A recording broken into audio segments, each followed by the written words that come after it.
There's a phrase someone has said to you, maybe recently, maybe years ago, that you replayed for days.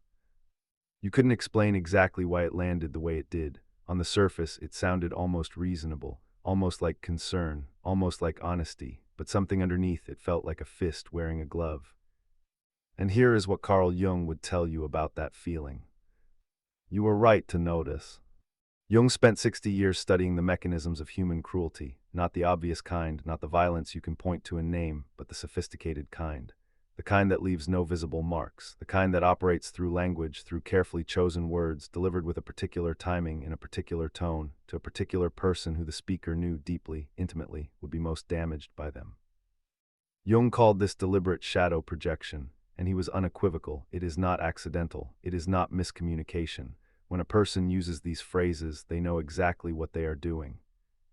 I'm going to show you the exact phrases. I'm going to show you what they do to the psyche, and I'm going to give you something far more powerful than the ability to recognize them. I'm going to give you the ability to be completely free of them. Before we name the phrases, you need to understand something about the psychology of the people who use them. Because here is the thing that makes intentional cruelty so difficult to identify and so devastating when you finally do. It rarely looks like cruelty in the moment. It presents itself as concern, as truth-telling, as advice, as humor, as love. The mask is almost always warm. Jung made a clinical observation that ran through his work for decades. He noticed that the people most capable of sophisticated emotional damage were not the visibly angry, the openly hostile, the identifiably dangerous. They were the people who had constructed an elaborate persona, a social mask of reasonableness, of warmth, of virtue, while simultaneously carrying an unexamined, unintegrated shadow so dense with self-loathing, insecurity, and repressed rage that it had to find release somewhere. And it found release in you. Jung wrote that the personal shadow, when left unexamined, becomes autonomous and may express itself in inexplicable moods, irritability, and cruelty. The word autonomous here is critical. It means the person is not fully in control of what they are doing. Their cruelty is not coming from their conscious self. It is coming from the unintegrated darkness that has taken on a life of its own. But here is where Jung drew a critical distinction that most people miss. There are two categories of harmful people in your life. The first category is people whose shadow bleeds onto you unintentionally. They wound you from their own wound, not because they chose to aim at you, but because their unresolved pain has no other place to go. These people are dangerous and they cause real damage, but the target is not specifically you. You are simply the nearest available surface. The second category is far more calculated. These are the people Jung described as having enough ego awareness to know their shadow exists and choosing, consciously or semi-consciously, to weaponize it. To select a specific vulnerability in a specific person and deliver a specific wound through language that plausibly maintains their good person persona while doing maximum psychological damage underneath. The narcissist, and this is Jung's framework, not just a buzzword, intentionally projects their personal shadow onto you, using the intimate knowledge they've gathered about your fears, your history, and your soft spots to do so with surgical precision. They know your wound, they help tend it in some cases, and then they press into it. This is not paranoia, this is not misinterpretation.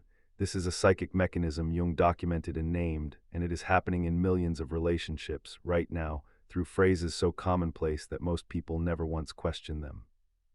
Here are the ones that should stop you cold. I'm just being honest.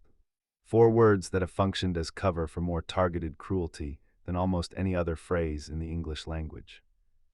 Jung understood that honesty in a psychologically healthy person is a tool for connection, a way of bringing two people closer to a shared reality. But when I'm just being honest is used as a preamble, delivered before a statement specifically designed to diminish you, humiliate you, or expose something you were vulnerable about, it is not honesty at all. It is aggression wearing honesty as a disguise.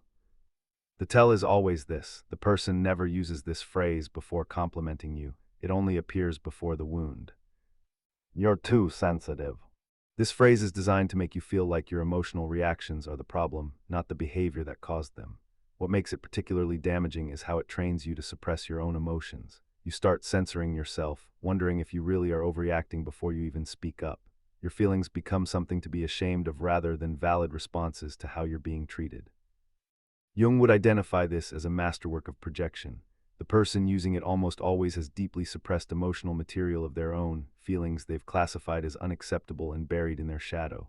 Your openly expressed emotion threatens their internal suppression system, and so they attack it. They pathologize your feeling to protect their numbness. This phrase does not mean you are too sensitive. It means they are too threatened. I was just joking. Used after a cruel or dismissive remark to avoid accountability, this phrase allows the toxic person to continue harmful behavior without consequence. It frames the target as the problem, too rigid, too serious, unable to take a joke, rather than the delivery of the cruelty itself. But notice the precise structure of how this works. The insult lands first. It is directed, specific, aimed at something the person knows you are insecure about, and only after it has made contact, only after it has done its work, does the humor defense deploy. The joke is not the vehicle. The wound is. The joke is the getaway car. You always do this, you never do that. Absolute statements like you always and you never are used to exaggerate flaws and ignore your positive traits. They generalize your behavior in a negative light, a way of shifting blame and painting you as the problem. But beyond the manipulation tactic, Jung would focus on what this phrase reveals about the speaker's intent. A person who loves you argues about what happened yesterday. A person who wants to damage you argues about who you are. The shift from behavior to identity, from what you did to what you always do, what you never are, is the shift from conflict to character assassination. It is designed to make the wound live inside you permanently, to make you believe the problem is not what occurred, but what you fundamentally are. No one else has a problem with me. This is one of the most psychologically sophisticated weapons in this arsenal, precisely because it is delivered as a statement of fact. What it actually does is isolate you inside your own perception. It implies that your experience of this person is an aberration, your special dysfunction, your unique pathology. It makes your reality feel like a minority opinion in a world where everyone else sees this person clearly and you alone are distorted. Jung wrote, "Everything that is unconscious in ourselves we discover in our neighbor and treat him accordingly." What the person saying this is doing, whether they know it fully or not, is projecting the isolation they feel internally onto the social reality around you. They are using the crowd as a weapon, making you feel alone inside an experience that is, in fact, precisely what it is. Trust what you experienced. The crowd does not live inside your relationship. Here is the question that never gets asked, and the one Jung would insist you ask first. Why you? Not in the wounded victim story sense, in the clinical, analytical sense. Why, out of every person in this individual's orbit, did the arrow find you? Jung's answer is precise, and it is not comfortable. The people who deploy these phrases with maximum effectiveness are almost always people who know you deeply, not strangers, not enemies you've identified, the people who have had access to your history, your fears, your specific architecture of vulnerability, partners, parents, friends so close they felt like family, mentors who became something else. Someone heavily reliant on projection to avoid their own shadow constantly needs a target, a person onto whom they can displace their internal negativity. Often this falls on those closest, causing deep hurt and potentially destroying relationships. And here is what Jung understood that most psychology never fully articulates. The person who damages you this way is not doing it because you are weak. They are doing it because something in you threatens the false self they've constructed. Your sensitivity threatens their numbness. Your authenticity threatens their persona. Your capacity for genuine feeling threatens the elaborate performance they've built their entire identity around. Jung observed that when someone tries too hard to be only good and perfect, their denied shadow aspects become darker and more destructive in the hidden corners of their psyche, and when the shadow is autonomous, it may express itself in cruelty toward the person who most reminds them of what they have suppressed. You are not targeted because you are broken. You are targeted because you are alive in ways they have learned to kill in themselves. That is not your diagnosis, that is your testimony. The damage was real, the intent was real, but the verdict these phrases were trying to deliver about you, that you're too much, too sensitive, always wrong, never enough, that verdict was never about you. It was a shadow seeking a surface to land on. You were the surface, you were not the source. So what do you do with this? Not just the knowledge, but the wound that's already inside you from every time these phrases found their mark before you knew what they were.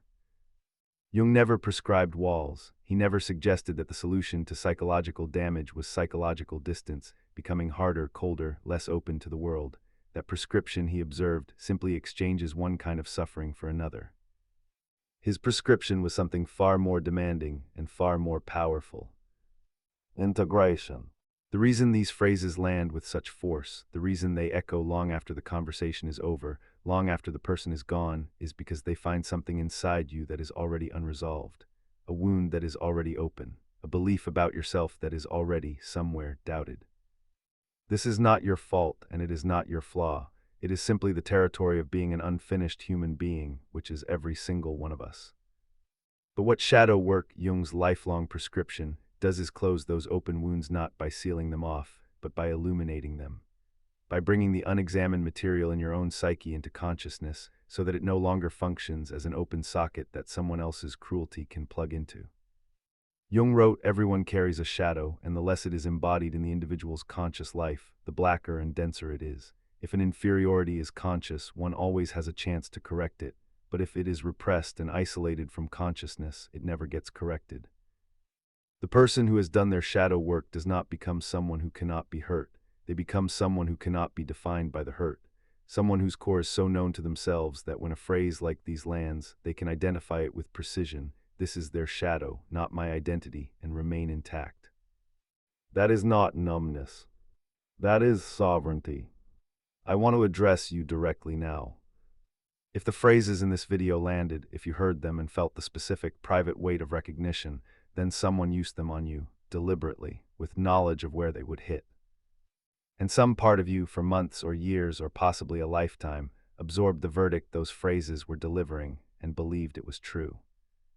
That you were too sensitive, that you always do this, that you are lucky anyone tolerates you at all, that your memory of what happened is suspect, that the problem, the source, the cause, the origin of every difficulty is you. Jung would look at you not with pity, but with the particular clear-eyed respect he had for the people who came to him broken by experiences they had spent years trying to explain away, and he would say this: "The intensity of the damage you received is proportional to the depth of the self they were trying to erase. Small people do not require this level of weaponized language. Easy targets do not require this kind of precision. The sophistication of the attack is evidence of the significance of what they were trying to destroy. They were trying to destroy something real. Something threateningly, uncomfortably, undeniably real about you." Jung wrote, "It is often tragic to see how blatantly a man bungles his own life and the lives of others yet remains totally incapable of seeing how much the whole tragedy originates in himself." That is the portrait of the person who used these phrases on you, not a villain, not a monster, a person so incapable of facing their own interior that they turned yours into a battlefield. You were not the battlefield they needed. You were the threat they couldn't contain. The work now, Jung's work, the only work that actually frees you, is this: stop carrying their shadow verdict inside you as though it were your autobiography. Go into your own interior, find the wound they pressed, not to re-experience it, but to finally, consciously choose your own definition. Jung called this individuation. You might call it the moment you stopped being theirs and became yours.